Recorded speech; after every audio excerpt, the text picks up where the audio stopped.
Good evening student. आज हम लोग स्टार्ट करने जा रहे हैं क्लास 6 का social and political life chapter है हमारी गवर्नमेंट सरकार। इससे मैं हिंदी और इंग्लिश मिक्स लैंग्वेज रखूंगा सो दैट सारे स्टूडेंट इसको समझ सकें।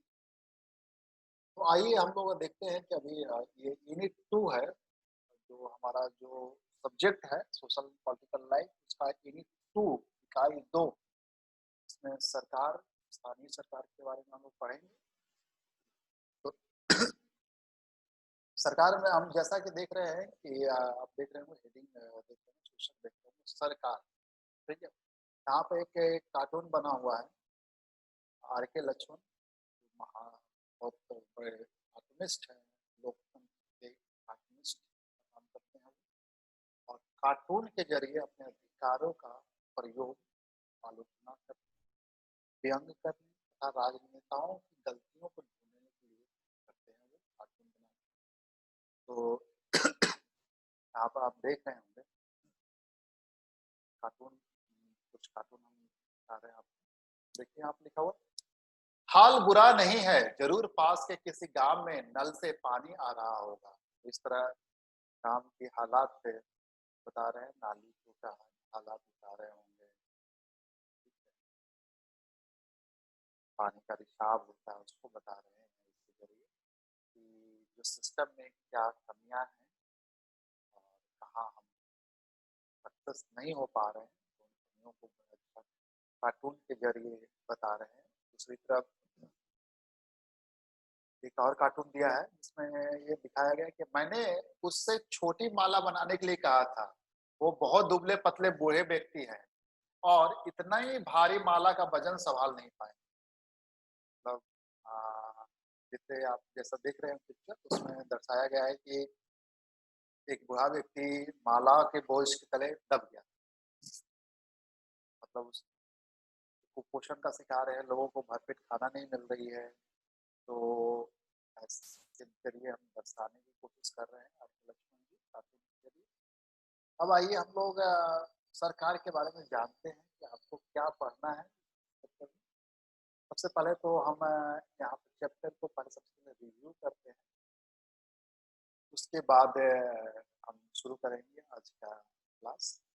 सरकार क्या है, तो इसमें जैसा कि आप देख रहे हैं चित्र वगैरह देखिए, इसमें कुछ हाईलाइट्स देखिए, सो दैट आपका इंटरेस्ट जगेगा इस क्लास में। उसके बाद कुछ पिक्चर देखिए, सर्वोच्च न्यायालय भारत पेट्रोलियम, भारतीय रेल,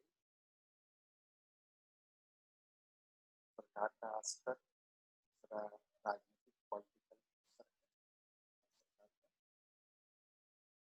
प्रशासनिक विभाग के द्वारा कैसे भारत को बांटा गया है, सरकार एवं कानून, कानून क्या है, सरकार के प्रकार के बारे में इस चैप्टर में बताया जाएगा, लोकतांत्रिक सरकार के बारे में बताया जाएगा, जैसा कि सभी जानते हैं लोग लोकतांत्रिक सरकार हमारी है, डेमोक्रेटिक कंट्री में हम लोग रहते हैं। उसके बारे में क्या लोकतांत्रिक सरकार के क्या लक्षण हैं, क्या होते हैं लोकतांत्रिक सरकार, इसके बारे में वोट्स फॉर वुमेन में आपको महिला सशक्तिकरण के बारे में बताया जाएगा। उसके बाद कुछ निर्णय लेने के बताया जाएगा कि कौन सा निर्णय स्थानीय है, लोकल है, स्टेट लेवल है और नेशनल लेवल। तो आप डिसीजन ले सकेंगे कि कौन सा डिसीजन जो है किस लेवल का डिसीजन है। तो ये मैं आपको सिखाऊंगा डिसीजन लेना।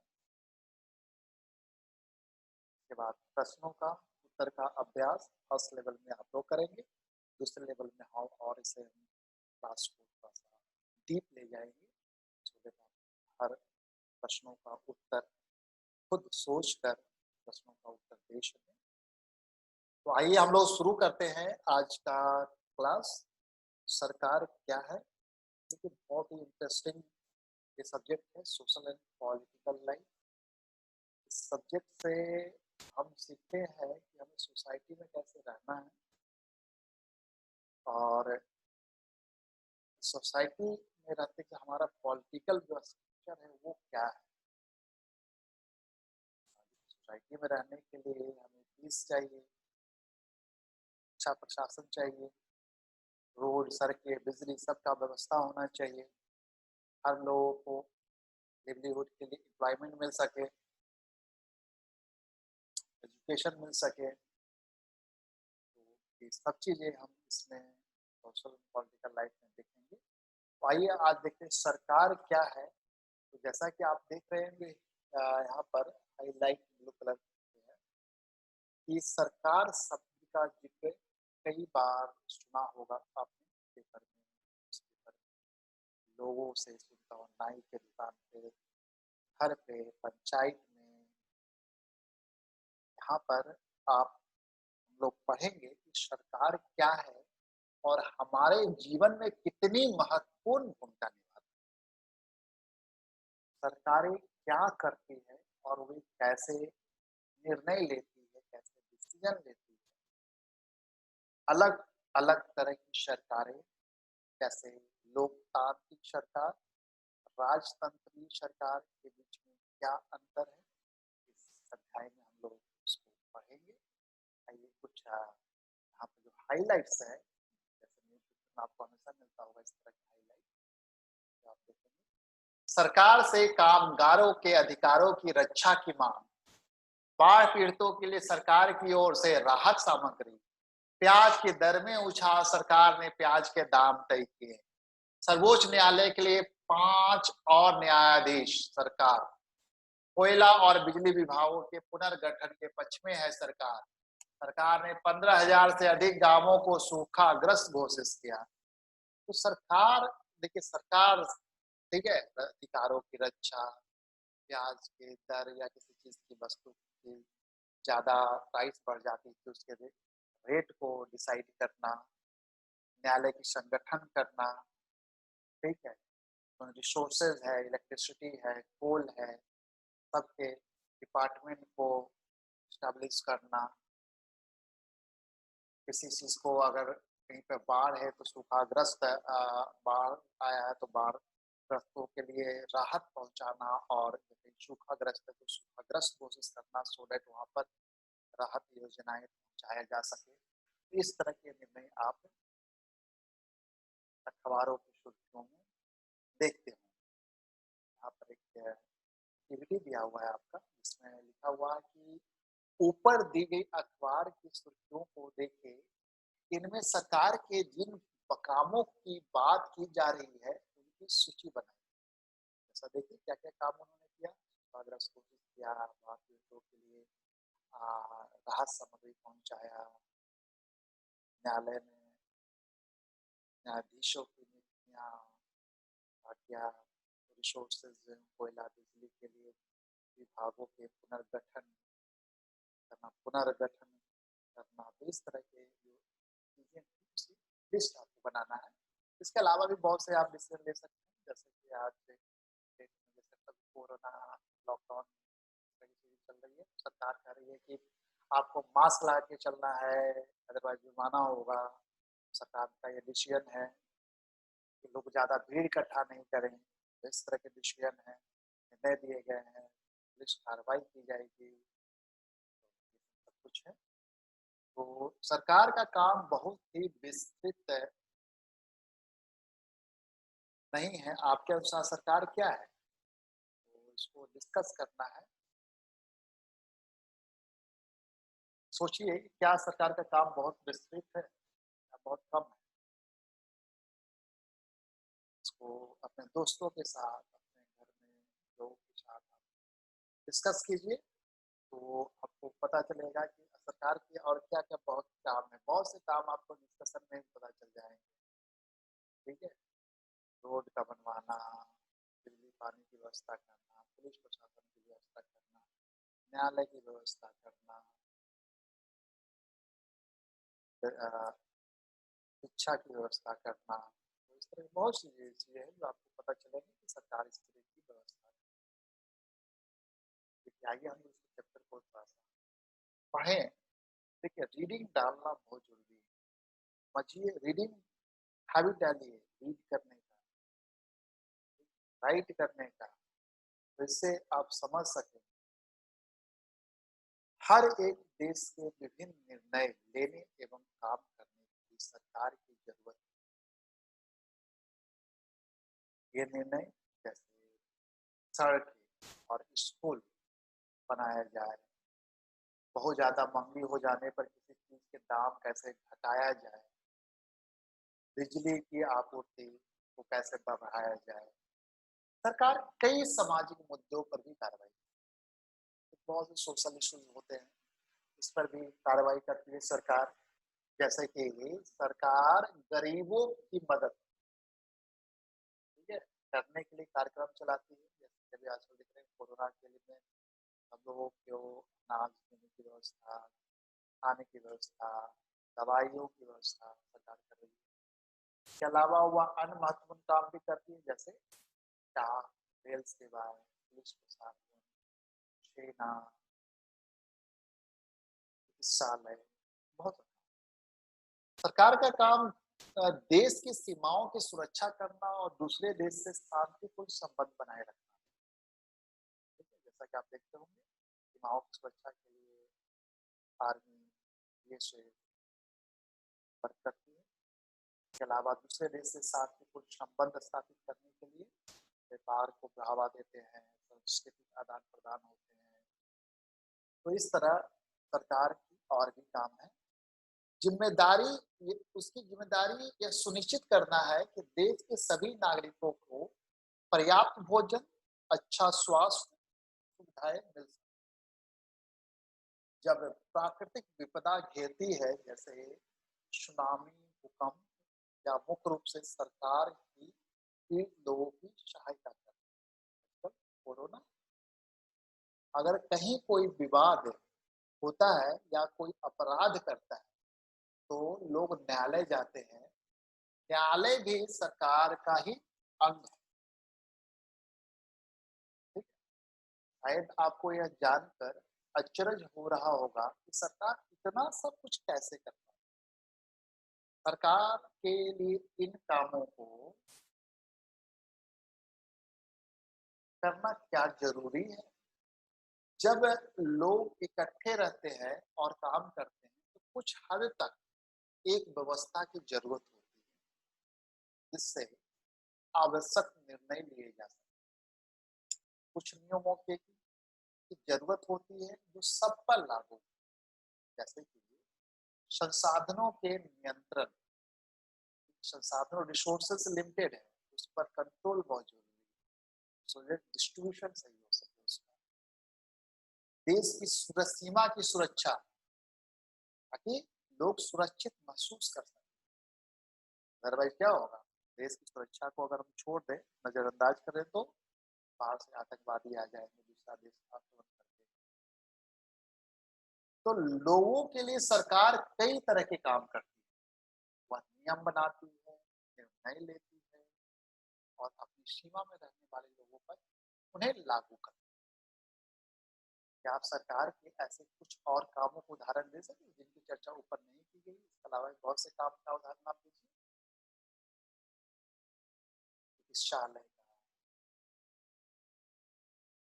ये आपका साफ सफाई का बहुत व्यवस्था है, म्यूनिसिपैलिटी वगैरह जो करती है, नहर तालाब बनवाना, किसी तक कृषि का विकास हो, कृषि को किसानों के लिए उचित मूल्य पर उनके फसल को खरीदना, बहुत से ऐसे काम सरकार करती है। इस रिसोर्सेज का डिस्ट्रीब्यूशन करना, जैसे देखते होंगे कि आपके यहाँ मिट्टी तेल और केरोसिन ऑयल और गरीबों के लिए बिलो द पॉवर्टी लाइन के जो है उनको अनाज का डिस्ट्रीब्यूशन वगैरह का काम भी गवर्नमेंट करती है। बहुत से ऐसे काम है। शिक्षा भी नहीं दिया होगा, अभी आपकी लिस्ट में नहीं आया होगा। ठीक है, तो इसके लिए स्कूल की व्यवस्था करना, मिड डे भोजन प्रोवाइड करना, तो बहुत से काम। आप और सोचिए, आपको और भी काम मिलेंगे। यहाँ देखिए कुछ उदाहरण जो सरकार के अंग है, जैसे सर्वोच्च न्यायालय, रिसोर्सेज से कंट्रोल करेंगे। भारत पेट्रोलियम कंपनी है, गवर्नमेंट अंडरटेकिंग है वो। भारतीय रेल है, इंडियन रेलवे। आइए हम सरकार के स्तर देखते हैं। कितनी क्या स्तर है सरकार, स्थानीय, लोकल, स्टेट लेवल, राज्य स्तरीय और नेशनल, राष्ट्रीय स्तर पे। तो इस तरह सरकार के स्तर जो है, अब आपको पता है कि सरकार कितनी सारी अलग-अलग चीज़ों के लिए ज़िम्मेदार है। तो क्या आप सोच सकते हैं कि सरकार ये सारे इंतज़ाम कैसे करती है? दरअसल सरकार अलग-अलग स्तरों पर काम करती है। स्थानीय स्तर पर, राज्य के स्तर पर और राष्ट्रीय स्तर, लोकल, स्टेट एंड नेशनल। प्रश्न पूछूंगा, इसके बाद जब चैप्टर हमारा कंप्लीट हो जाएगा उस पर आपसे प्रश्न भी रखा जाएगा। स्थानीय स्तर का मतलब आपके गांव, शहर या मोहल्ले से। राज्य स्तर का मतलब है पूरे राज्य को ध्यान में रखना। स्थानीय मतलब जो आपके स्तर का मतलब आपका गांव, आपका शहर, आपका मोहल्ला से लेकर जो चीजें हैं वो स्थानीय लोकल लेवल पर। स्टेट लेवल पे राज्य स्तर का मतलब है पूरे राज्य को ध्यान में रखकर, जैसे हरियाणा या असम की सरकार पूरे राज्य में काम करती है, जैसा कि आप मैप में देखिए। राष्ट्रीय स्तर में नेशनल लेवल का जो सरकार का संबंध पूरे देश से होता है। यहाँ पर आप आगे चलकर पढ़ेंगे कि स्थानीय सरकार कैसे काम करती है। डिसीजन लिखना भी सिखाऊंगा, डिसीजन कैसे लेती है, कौन सा डिसीजन नेशनल लेवल का है, कौन सा स्टेट लेवल का है, कौन सा लोकल लेवल का है। देखिए आप मानचित्र देखिए, भारत का राजनीतिक पॉलिटिकल मैप है ये। आपको डिफरेंट स्टेट मिल रहा होगा यहाँ पर। आप जैसे देखिए दिल्ली, उत्तर प्रदेश, बिहार, झारखंड, मध्य प्रदेश, राजस्थान, गुजरात, महाराष्ट्र, उड़ीसा, ये राजनीतिक मैप है आपका। आप इसमें देख सकते हैं, ये जो यहाँ पर जो लाइन देख रहे होंगे मैप में, देखिए क्या करता है। जैसे कि ये जो डॉट वाला जो कह रहा है, डीप डॉट है, वो जो अंतर्राष्ट्रीय सीमा को बताता है, इंटरनेशनल बॉर्डर है उसको बताता है। नेशनल लेवल, नेशनल जो देखिए जैसे कि मान लीजिए आप हरियाणा और दिल्ली के बीच में देख रहे होंगे, ठीक है। इस तरह देखिए उत्तर प्रदेश बिहार के बीच में देखिए डॉट डॉट डॉट डॉट, ठीक है। इनके बीच में जो डॉट है वो राजधानी बताता है। जैसे उत्तर प्रदेश का राजधानी कहाँ है, लखनऊ है। बिहार की राजधानी पटना, झारखंड की राजधानी रांची, मध्य प्रदेश की राजधानी भोपाल, ठीक है।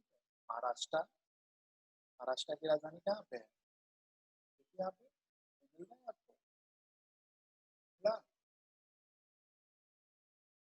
बॉम्बे मिला कहीं पे, मुंबई, तो इस तरह आपको मिल जाएगा। राष्ट्रीय राजधानी दिल्ली, पूरे राष्ट्र की राजधानी कहाँ पे है, दिल्ली। तो दिल्ली को इस तरह दिखाया गया मैप में है। आगे चलते हैं। इसी तरह भारत की प्रशासनिक विभाग को भी दिखाया गया, 2011 का ये मैप है। तो आप देख सकते हैं यहाँ पर, इसमें भी आप देखिए प्रशासनिक नेशनल टेरिटरी को भी दिखाया गया है, NCR, national capital territory of India.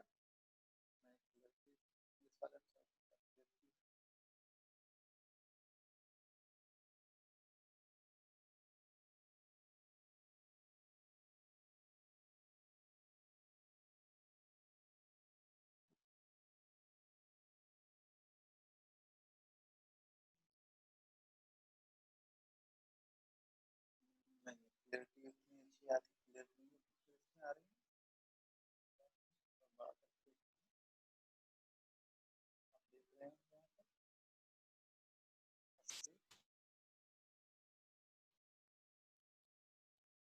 पर आपको बताया गया है, नोट में भी लिखा गया है।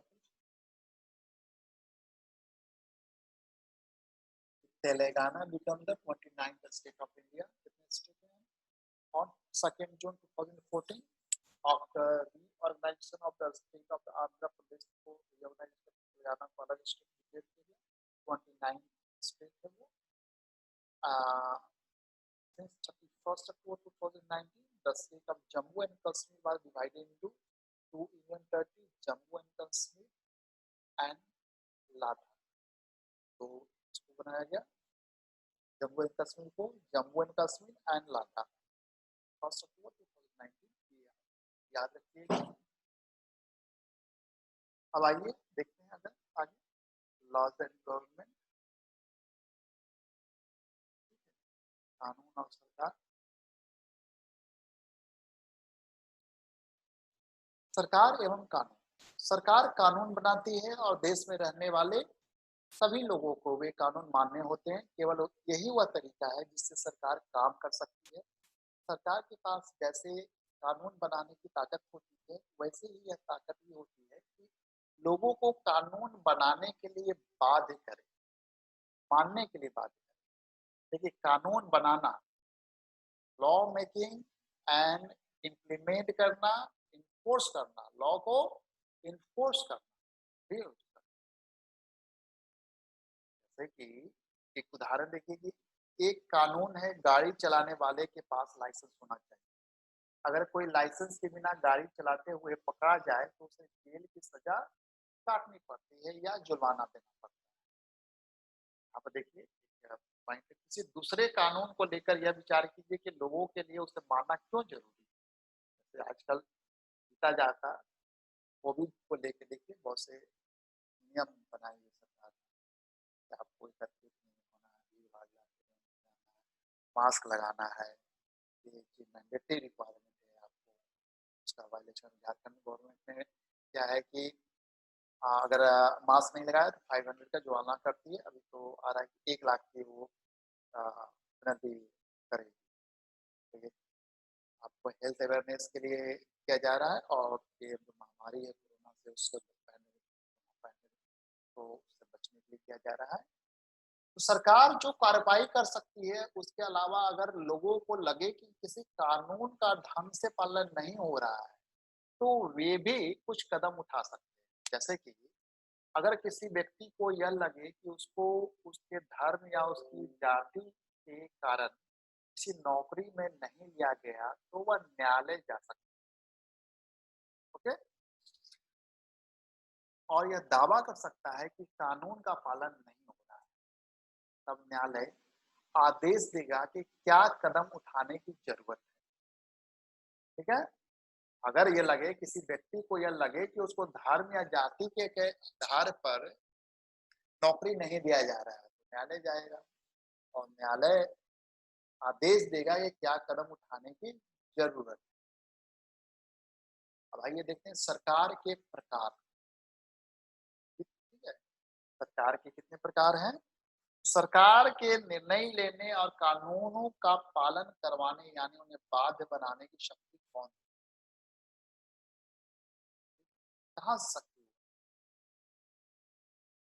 इस प्रश्न का उत्तर इस बात पर निर्भर करता है कि उस देश में कैसी सरकार है। इस तरह की सरकार है तो उसी को पावर मिलता है। तो लोकतंत्र में जो तो लोग ही सरकार को यह शक्ति देते हैं। कौन देते हैं? अल्टीमेटली जनता सरकार को शक्ति देती है। ऐसे लोग चुनाव के माध्यम से करते हैं और वे अपने पसंद के नेता को वोट देकर चुनते हैं। एक बार चुन दिए जाने के बाद यही लोग सरकार बनाते हैं। लोकतंत्र में सरकार को अपने निर्णयों एवं उठाए गए कदमों का आधार बताना होता है और सफाई देनी। एक दूसरी तरह की सरकार होती है जिसे राजतंत्रीय सरकार कहते हैं। इसमें राजा या रानी के पास निर्णय लेने और सरकार चलाने की शक्ति होती है। राजा के पास सलाहकारों का एक छोटा सा समूह होता है जिससे वह विभिन्न मुद्दों पर चर्चा करती है। कैबिनेट उसका होता है। अंतिम निर्णय लेने की शक्ति उसी के पास रहती है। लोकतंत्र के समान राजतंत्र में राजा या रानी को अपने निर्णय का आधार नहीं बताने पड़ते हैं और न ही अपने निर्णयों की सफाई देनी पड़ती है। राजतंत्र में जिम्मेदारी मतलब उसको उसकी सफाई नहीं देनी पड़ती, ठीक है, वो निरंकुश होता है, जिम्मेदार नहीं होता जनता के प्रति।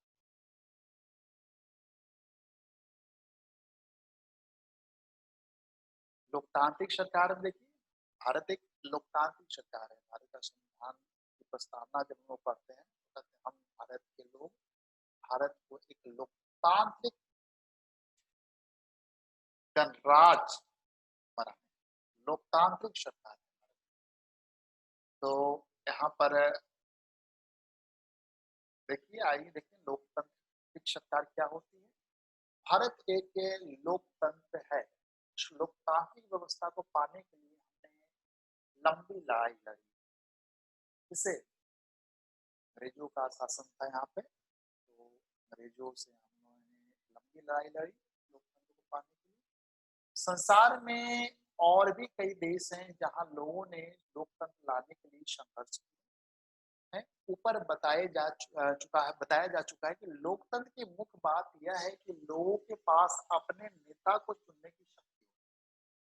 इसीलिए एक अर्थ में लोकतंत्र लोगों का ही शासन का परिभाषा क्या है, डेफिनेशन क्या है। भारत में लोकतंत्र है, तो लोकतंत्र का डेफिनेशन क्या होता है? लोकतंत्र है जो जनता जनता के द्वारा जनता के लिए सरकार है। लोकतंत्र में मूलभूत विचार यह है कि लोग नियमों को बनाने में भागीदार बनकर खुद ही शासन करें, ठीक है। आज के समय में लोकतांत्रिक सरकार को प्राय प्रतिनिधि लोकतंत्र कहते हैं, क्योंकि हम नेता को चुनते हैं, अपने प्रतिनिधि को चुनते हैं और फिर शासन करते हैं, इसलिए प्रतिनिधि लोकतंत्र में लोग सीधे भाग नहीं लेते, बल्कि चुनाव की प्रक्रिया के द्वारा अपने प्रतिनिधि को चुनते हैं। ये प्रतिनिधि मिलकर, और ये जो प्रतिनिधि होते हैं ये मिलकर सारी जनता के लिए निर्णय लेते हैं। आजकल कोई भी सरकार अपने आप को तब तक लोकतांत्रिक नहीं कर सकती जब तक वह देश के सभी वयस्क नागरिकों को वोट देने का अधिकार न दे। वयस्कों का वयस्क कितने साल में होते हैं भारत में? 18 साल में वयस्क होते हैं, उसका वोट देने का अधिकार। वोट देखिएगा, वोटिंग वगैरह होता हो तो आप तो जाते होंगे, देखते होंगे, मम्मी पापा आपके जाते होंगे, तो हाथों में एक स्याही लगा रहता है वोट देने के। यहाँ पर एक बुजुर्ग के हाथों में स्याही लगा रहे हैं। मतदाता मतदान के समय मतदाता की उंगली पर स्याही से निशान लगाया जाता है ताकि वह केवल एक वोट दे सके, इससे पहचान हो जाए, दोबारा नहीं आएगा तो पहचान। ग्रामीण मतदान केंद्र का एक दृश्य दिखाया गया है।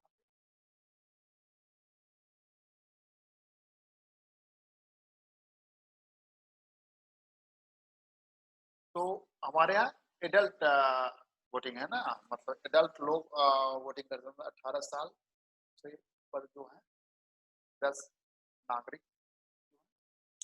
देखिए, हमेशा ऐसा नहीं था क्या? आप विश्वास कर सकते हैं कि जब एक समय ऐसा था जब लोकतांत्रिक सरकारें औरतों और गरीबों को चुनाव में भाग नहीं लेने वाले।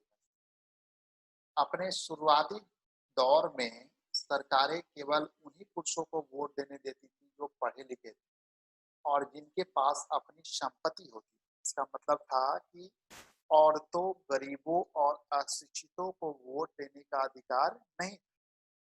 ऐसी स्थिति में देश उन्हीं नियमों के सहारे चलते थे जो ये गिने चुने पुरुष बनाते थे। भारत में आजादी से पहले बहुत ही कम लोगों को वोट देने का अधिकार था, इसीलिए जनता ने संगठित होकर इस अधिकार की मांग की।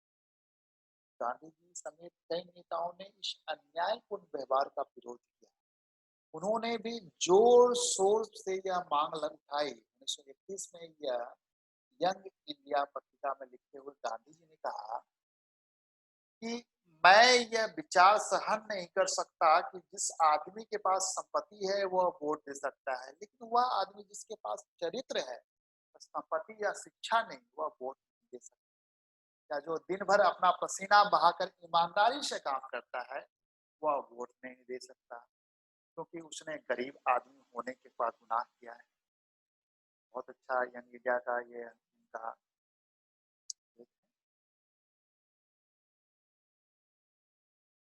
तो ये यहाँ पर देखिए फॉर वोट्स फॉर वुमेन। सरकार में कहीं भी सरकारों ने स्वेच्छा से अपनी शक्ति लोगों के साथ नहीं बांटी। पूरे यूरोप और अमेरिका में महिलाओं और गरीबों को सरकार के कार्यों में भागीदारी के लिए संघर्ष करना पड़ा। महिलाओं द्वारा मताधिकार के लिए किए गए संघर्ष ने प्रथम विश्व युद्ध के दौरान और मजबूती पकड़ी।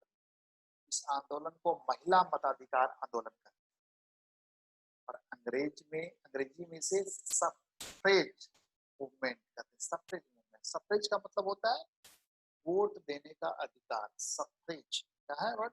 सफ्रेज, वोट देने का अधिकार। युद्ध के दौरान बहुत से पुरुष लड़ाई में थे, इसीलिए महिलाओं को उन कामों को करने के लिए बुलाया गया जो पहले पुरुषों के काम माने जाते थे। जब महिलाओं ने विभिन्न प्रकार के काम और उसकी व्यवस्था करना शुरू किया तो लोगों को यह देखकर बड़ा आश्चर्य हुआ कि उन्होंने महिलाओं और उनकी क्षमताओं के बारे में क्यों इतनी गलत रूढ़िबद्ध धारणाएं बना रही थी कि महिलाएं ये काम नहीं कर सकती। इस तरह महिलाओं को निर्णय लेने में समान रूप से योग माना जाने लगा। महिला मताधिकार आंदोलन की साथियों ने सभी महिलाओं के लिए वोट देने के अधिकार की मांग, उनकी आवाज सुनी जाए, इसके लिए उन्होंने जगह जगह पर अपने आप को लोहे की जंजीरों से बांधकर प्रदर्शन किया। उनमें से कई क्रांतिकारी महिलाएं जेल गई और भूख हड़ताल पर बैठी। लेकिन भारत की आजादी के समय में भी बहुत से महिलाओं ने पार्टिसिपेट किया। आप पूछिएगा अपने पेरेंट्स से या दोस्तों में कुछ का नाम पूछिएगा, जैसे कि एनी बेसेंट हुए, उसके बाद सरोजनी नायडू, ठीक है, तो बहुत से लोगों ने पार्टिसिपेट किया। अमेरिका में औरतों को वोट देने का अधिकार 1920 में मिला, जबकि इंग्लैंड की औरतों को यह अधिकार कुछ सालों बाद 1928 में। देखिए यहाँ पर पृष्ठ 33 और 34 पर मानचित्र को देखिए, कहा गया है और वे भारत के राज्यों, केंद्र शासित प्रदेशों और जिलों को दर्शाते हैं। इन मानचित्रों और विभिन्न अन्य संसाधनों से निम्न जानकारी का पता लगाएं। भारत के पड़ोसी देशों का नाम, आइए हम देखते हैं।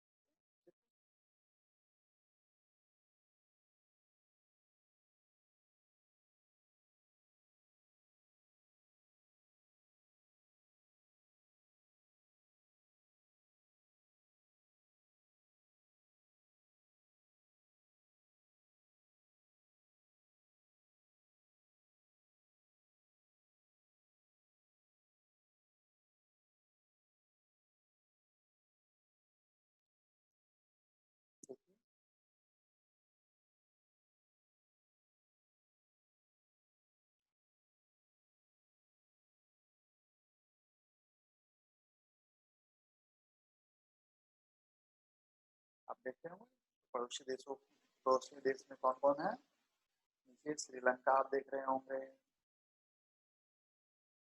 म्यांमार देख रहे होंगे,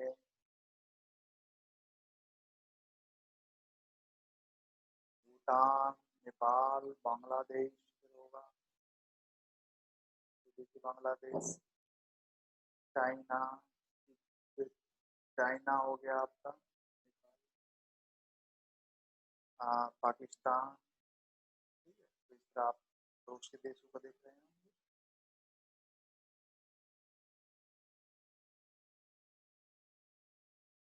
अपने राज्य या केंद्र शासित प्रदेश और उनके पड़ोसियों का नाम। राज्य देखिए इसमें कितने क्लियरली दिखाई पड़ेगा। अपने जिले और उसके पड़ोसी जिलों का नाम देखिए। अपने जिले में राष्ट्रीय राजधानी के लिए जाने वाले मार्गों को भी देख सकते हैं। हाईवे वगैरह का आपको मिल जाएगा। अब आइए हम लोग सीखते हैं, जैसे चार्ट को देखते हैं और पहचानते हैं कि सरकार के किस स्तर से संबंधित है ये जो निर्णय लिए जाते हैं वो। जैसे भारत सरकार का रूस के साथ मैत्री संबंध बनाने का निर्णय। रूस क्या है? अदर कंट्री है। तो ये जो हमारा डिसीजन होगा किस तरह का होगा? नेशनल लेवल का डिसीजन होगा, लोकल नहीं होगा, स्टेट लेवल का, नेशनल लेवल का होगा। इसी प्रकार किसी पर्टिकुलर स्टेट, पश्चिम बंगाल सरकार का सारे सरकारी स्कूलों में कक्षा 8 में बोर्ड की परीक्षा लेने का निर्णय, ये स्टेट लेवल पे है, बस राज्य स्तरीय होगा। डिब्रूगढ़ और कन्याकुमारी के बीच में कई नई रेल सेवाएं शुरू करने का निर्णय। डिब्रूगढ़ असम से लेकर आप साउथ देखिए, कई स्टेट को कवर कर रहा है, तो नेशनल लेवल का हो गया। गांवों में एक सार्वजनिक कुएं के स्थान पर चुनने का निर्णय। आपके गांव, मोहल्ला, जिले का अगर निर्णय हो तो स्थानीय लोकल निर्णय होगा। पटना में बच्चों के लिए बड़ा सा पार्क बनाने का निर्णय। पटना एक जिला है, डिस्ट्रिक्ट है, तो उसमें स्थानीय लेवल। हरियाणा सरकार का सारे किसानों को मुफ्त भोजन देने का निर्णय है, स्टेट लेवल का है। 1000 रुपये का नया नोट शुरू करने का निर्णय, करेंसी पूरे देश में चलने वाला, तो नेशनल लेवल का। तो ये हमारे आज का अध्याय था जिसको हम लोगों ने देखा कि सरकार के बारे में जाना, सरकार क्या है, सरकार के क्या कार्य हैं, सरकार के प्रकार, कानून और सरकार के स्तर देखा। अब यहाँ पर कुछ प्रश्न दिए गए हैं, इसके बारे में आप सोचिए, और जब नेक्स्ट क्लास हम करेंगे तो आप इसको यूट्यूब में आप कमेंट्स बॉक्स में डाल दीजिएगा, या फिर व्हाट्सएप में जो आपका जो रिलेवेंट क्लास है उस क्लास में आप क्वेरी डालिएगा, देखेंगे। लिखने की कोशिश कीजिए, सोचिए, थिंक कीजिए, डिस्कस कीजिए एंड राइट। तो पहला क्वेश्चन है, आप सरकार शब्द से क्या समझते हैं? सूची बनाइए कि किस तरह सरकार आपके जीवन को प्रभावित करे। आप सरकार से आप क्या समझते हैं?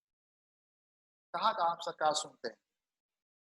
सरकार ने ये कर दिया, मम्मी ने, सरकार ने ये डिसीजन लिया, गैस का दाम बढ़ा दिया, बिजली का ज्यादा बढ़ गया, टैक्सेस बढ़ा दिया, बहुत सी चीजें। तो आप समझिए, एक बार लिस्ट बनाइए, आप प्रैक्टिकल प्रैक्टिकल लाइफ से, अपार्ट फ्रॉम बुक्स का देखिए, और अपार्ट फ्रॉम बुक्स के अलावा भी लिस्ट बनाइए। आप 20-25 लिस्ट आप बना दीजिए, ठीक है? सुनिए, डिस्कस कीजिए लोगों से। सरकार को कानून के रूप में सबके लिए नियम बनाने की क्या जरूरत है? कानून के रूप में सबके लिए नियम बनाने की क्या जरूरत है? अगर नियम हम नहीं बनाएंगे तो क्या होगा?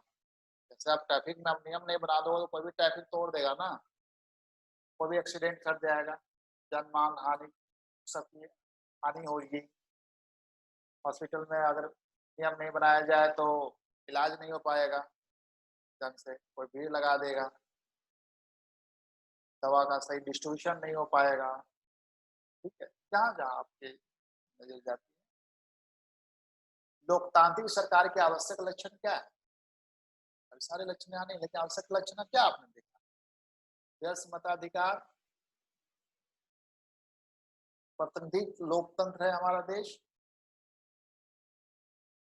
लोकतंत्र, राजनीतिक, ये राजतंत्र, लोकतंत्र। लोकतंत्र में जनता के पास अधिकार होता है, जनता ही अपने प्रतिनिधि को चुनती है, तो पावर जो आता है जनता से आता है।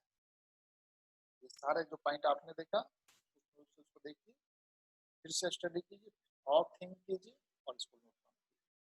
महिला मताधिकार आंदोलन क्या है, उसकी उपलब्धि क्या थी?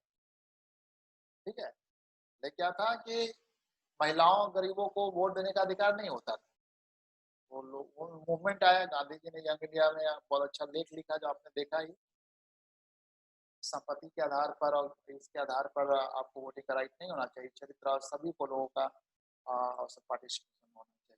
महिला में तो हर जगह, देश के हर जगह में महिलाओं का आंदोलन हुआ। आंदोलन के बाद सफ्रेज, अपने अधिकारों की मांग लोगों ने, 1920 में अमेरिका ने महिलाओं को वोट देने का अधिकार दिया, 1928 में यूके ने दिया। तो इस तरह आप वहाँ पर देखेंगे इसकी उपलब्धि क्या थी, क्या उपलब्धि हुई इसको। सभी महिलाओं को मताधिकार का दिया गया, समान अधिकार दिया गया।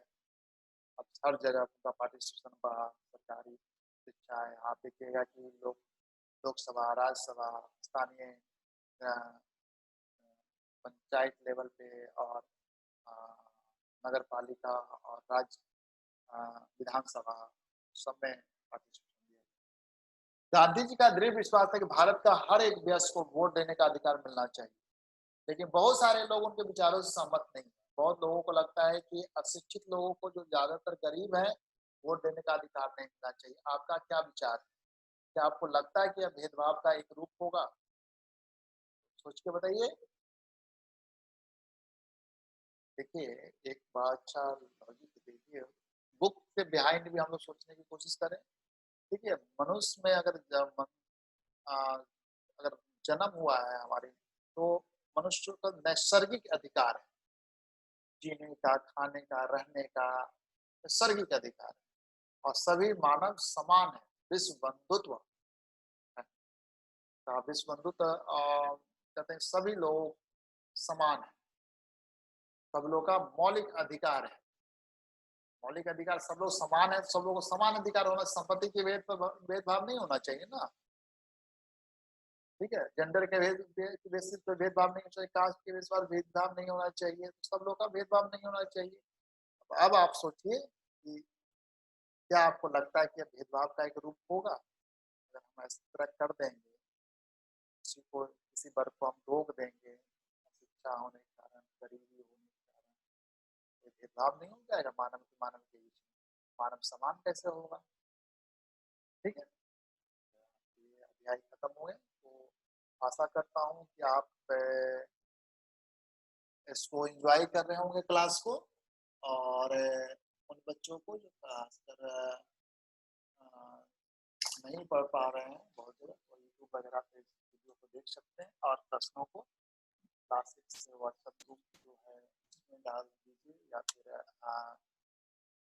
यूट्यूब में कमेंट्स बॉक्स में डाल दीजिए। मैं वहाँ पर रिप्लाई कर दूंगा आपको। नंबर डालेंगे तो आपको मैं कॉल भी कर लूँगा। धन्यवाद, एंजॉय कीजिए। अब नेक्स्ट क्लास हम लोग लेंगे।